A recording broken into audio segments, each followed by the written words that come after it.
Den måde, jeg plejer at forklare, hvordan de her projekter ligesom fungerer. Er der et spørgsmål?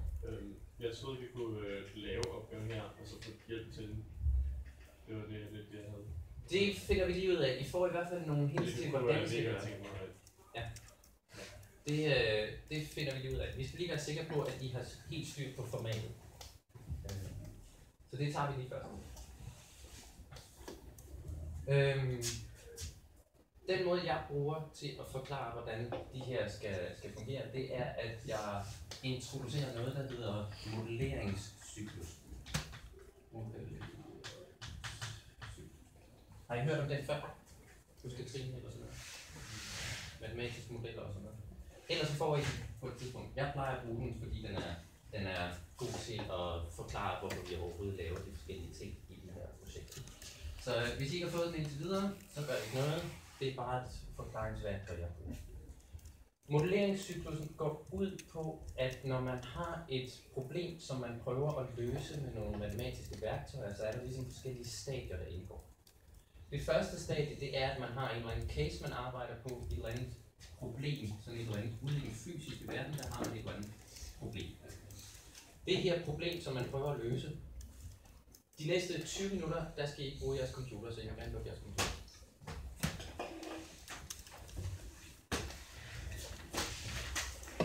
I hvert fald lukke det så langt ned, at I kan se skærmen. Ja, det er ikke sort.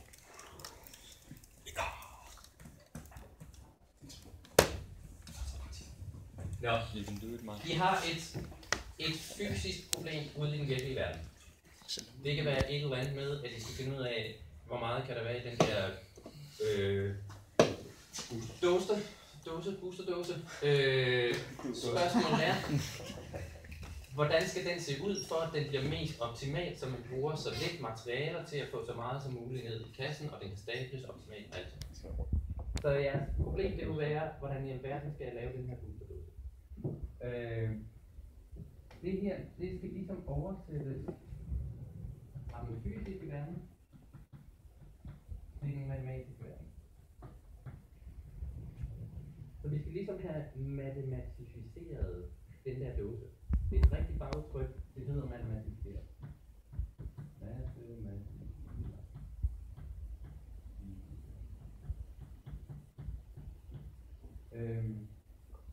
Så når vi har matematificeret vores problem, er der nogen, der har en idé til, hvordan man kunne matematificere sådan et problem, der involverer en cola-dåse? Hvor meget skal der ind, og hvor mange skal der tændes per ramme, for eksempel? Jeg tænker mere, hvad for et kapitel i bogen handler det her om? Det er 3. Næsten andre bud? Relateret? Ja, det er måske 5 Ja. Lad os få et konkret bud. Hvad for en type? Altså en cola-dåse. Hvad for en type objekt er det? Hvis vi skal sætte matematikord på det. Er det så ikke pankjemuse eller hvad? Nej, det er det. Jeg leder efter objektets navn. Cylinder. Det var cylinder, jeg ledte efter. Så det handler om at lave en cylinder. Er den der dåse en perfekt cylinder? Ja. Hvad er det, der gør, den ikke er perfekt cylinder? At den går ind i tanken. Ja, den har ligesom noget for oven og nede for neden, og låget er ikke helt fladt og sådan noget der. Teglestil. Ja, der er nogle flere former der. Pointen er, at når man matematificerer, så skal man blive enig med sig selv om, er det her tæt nok på at være en cylinder, eller skal jeg lave en mere avanceret form? Ja. Vil det ikke være sådan? Altså, det er bare 2. Ja. Det viser sig, at når man regner på det der, så er det tæt nok på, hvis man bare laver en cylinder. Så den model, man bruger, behøver ikke at være perfekt. Den skal bare være god nok. Så der ligger ligesom forskellige antagelser i, hvordan man oversætter fra den virkelige verden til den matematiske verden.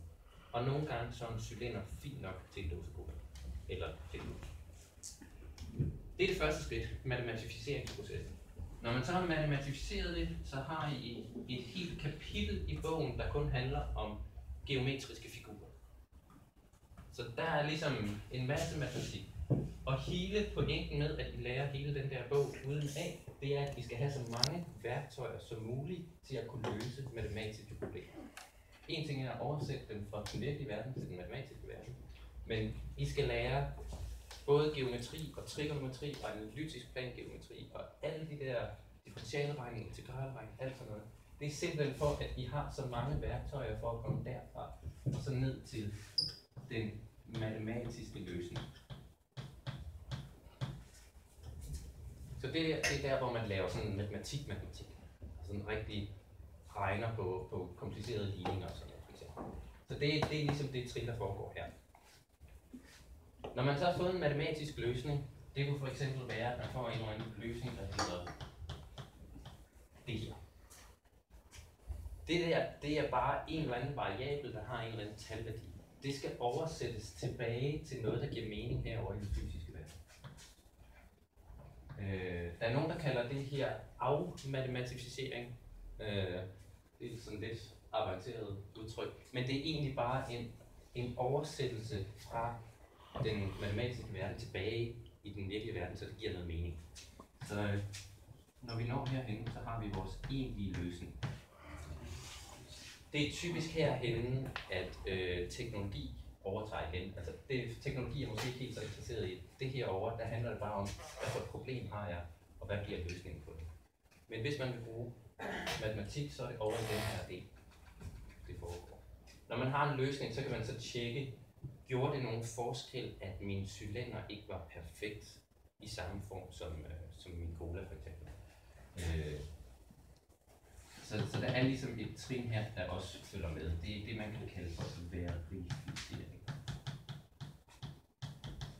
Så der tjekker man, at det passer, og at løsningen som giver mening og sådan noget. For eksempel, hvis man får, at den der kommer til at indeholde minus 2,5 deciliter, så er det måske ikke verdens bedste løsning. Så det er, hvor man ligesom tjekker sin løsning. Det er selve modelleringscyklusen. Det er nogle af alle de trin, man skal igennem, når man generelt bruger matematik til noget som helst, der er anvendelsesorienteret. Så skal man ligesom igennem de her trin. Så det her det er bare for at give jer nogle navne til, hvad der foregår undervejs.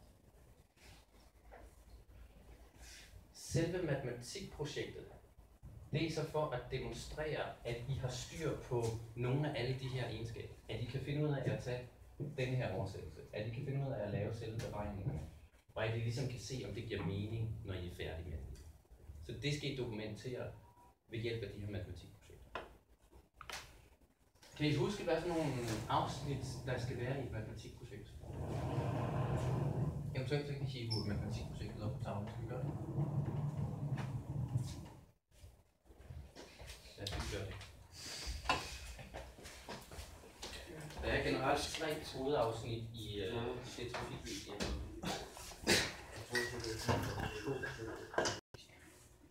Det står her ligesom. Der står mere end det. Der står mere end det. Hvad for nogle af dem her er afsnit, og hvad for nogle er ikke afsnit? Rasmus. Opgaveanalyse.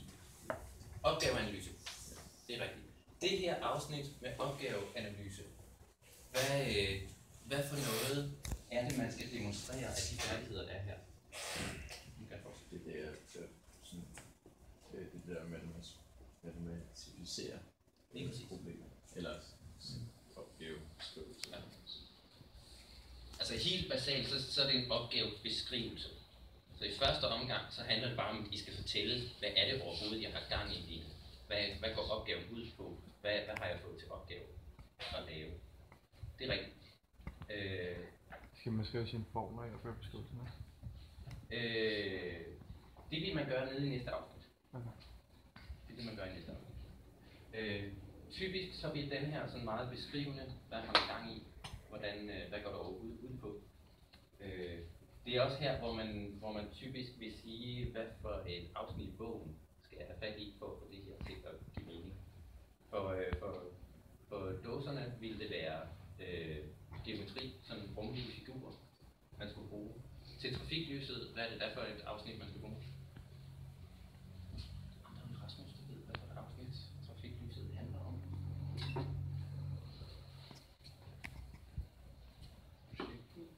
Nej, det afsnit, hvad for et kapitel? Det er et decideret kapitel i bogen, som hedder, hvad? Vektor. Vektor. Så det her, det handler om, at den matematik, vi skal have fat i, det er vektorer. Så det vil man typisk beskrive her. Løsningsmodeller. Der går man lidt mere i detaljer. Den her op, det er sådan meget beskrivende, hvad har vi gang i. Hernede, det er selve løsningsmodeller. Hvad vil man skrive dernede? Jeg har lige fundet ud af, at vi skal bruge vektorer. And then what? Vil man ikke skrive sådan noget som de formler, vi skal bruge til at løse og regne med vektorer? Lige præcis.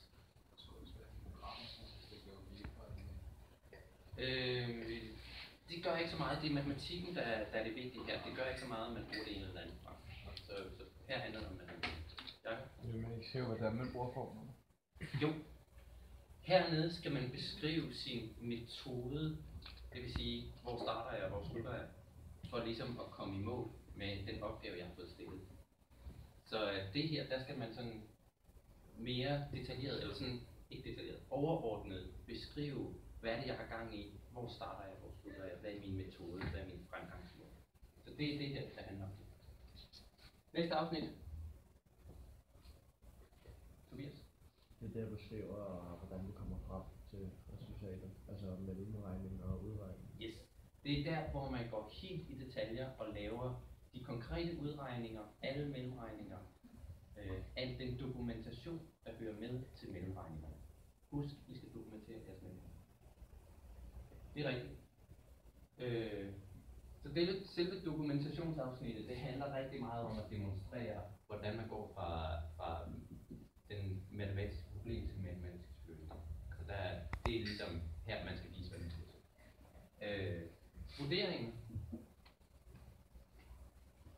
Vurderinger kan man lave flere steder, men hvad er det man demonstrerer i forhold til den beskrivelse derovre? Det er rigtigt, og hvilket resultat du kommer til. Ja, og lidt mere. Det er jo bare, om det kunne passe. Om det passer. Ja. Og hvad hedder den del? Det der verificering.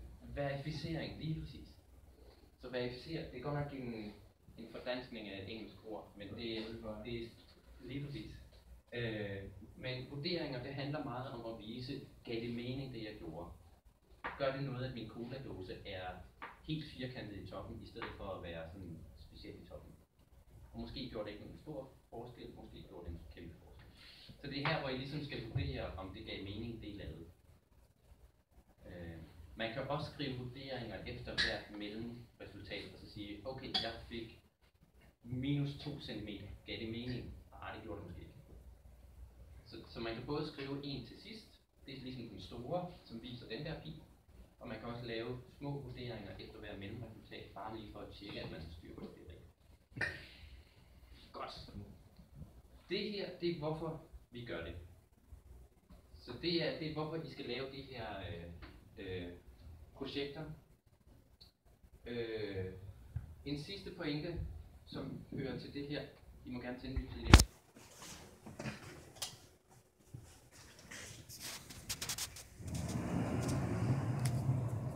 De her overordnede 3 afsnit med selve opgave, beskrivelse, analyse, det her, og løsningsmodeller. Det her, det er afsnit, som I skal bruge til eksamen. Så til eksamen på B-niveau, der skal I lave et projekt af det her, og dokumentere det. Det er fungerer lidt som den skriftlige del af det. I kan også komme op til den mundtlige del på B-niveau. Og der er det ligesom forskellige afsnit her, der ligesom skal træne jer til det. Hvad er forskellen på eksamen på B og A? På A-niveau, der skal man til en 5 timers skriftlig eksamen. På B-niveau, der skal I til, der har I en uge til at lave et matematikprojekt. Hvad er et projekt til den der 5 timer? Nej, der regner du op. Det er helt klassisk opgave. Så, men til den skriftlige del, om det er projektet eller 5 timers, der er det de færdigheder, I bruger i det her afsnit, som ligesom er det vigtige. Så det, I laver her, det skal træne jer til jeres skriftlige eksamen. Hvis I skal til mundtlig eksamen, så har I ikke tid til at fortælle censor alle de mellemregninger, I har lavet i et projekt. Så til den mundtlige eksamen, der skal I kun fortælle censor det, I lavede heroppe. I har ikke tid til at gå i dybden. Så det, I skal imponere censor med, det er at fortælle, hvad går det ud på, hvordan matematificerede jeg det, og hvad var mit fremgangsmål. Det kan man godt nå at fortælle på 5 minutter til en mundtlig eksamen. Man kan ikke nå at fortælle det hernede på 5 minutter til en mundtlig. Så ergo, det heroppe, det er noget, der træner jer til den mundtlige del af eksamen, og den dernede træner jer til den skriftlige del. Så I får trænet eksamenskompetencer begge steder. Så det er derfor, I skal lave det. Giver det her mening? Er I helt lov? Godt. Så der er nogle færdigheder her i, hvordan man behandler matematik, og hvordan man ligesom anvender det. Den skal I selvfølgelig kunne, og så skal I dokumentere det på den her måde. Godt. Nu har jeg snakket nok. Nu skal I til at regne. I skal regne opgave 15, som handler om det samme som trafiklyset. Og så starter vi der. I har 20 minutter